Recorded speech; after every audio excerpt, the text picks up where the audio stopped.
પક્ષના સંગઠનને મજબૂત કરવા અને આંતરિક જૂથબંધીને ડામવા મહેસાણા જિલ્લા કોંગ્રેસ સમિતિએ લીધા આકરા પગલાં। પક્ષ વિરોધી પ્રવૃત્તિ કરનાર 33થી વધુ હોદ્દેદારો અને કાર્યકર્તાઓને 6 વર્ષ માટે પક્ષમાંથી સસ્પેન્ડ કરી દેવામાં આવ્યા।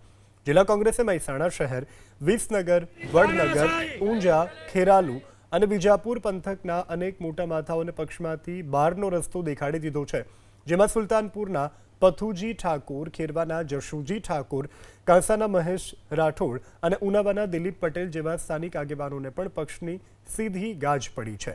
બીજી તરફ ઊંઝા તાલુકા કોંગ્રેસ પ્રમુખ ડી.ટી. ઝાલા સહિતના મોટા માથાઓની પણ પક્ષમાંથી હકાલપટ્ટી કરાઈ।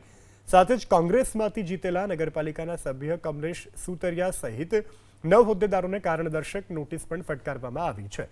કમલેશ સુતરિયા પર આરોપ છે કે નગરપાલિકાની ચૂંટણીમાં જે ઉમેદવારી મેન્ડેટ લાવ્યા હતા તે જિલ્લા કોંગ્રેસની જાણ બારોબાર લાવ્યા હતા।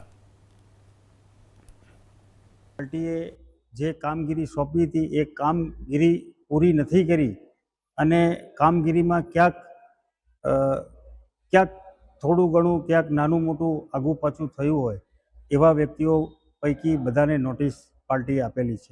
કમલેશભાઈ સુતરિયાના કેસમાં એવું હતું કે વોર્ડ નંબર 3ની અંદર જ્યારે ઇલેક્શનમાં મેન્ડેટ ઘનશ્યામભાઈ સોલંકીનો હતો તો તેઓ બીજો મેન્ડેટ ઉપર મેન્ડેટ ક્યાંથી લાવ્યા અને એ મેન્ડેટ કેવી રીતે એમને ત્યાં સરકારી કચેરીમાં દાખલ કર્યો એ બાબતની એમની નોટિસ છે।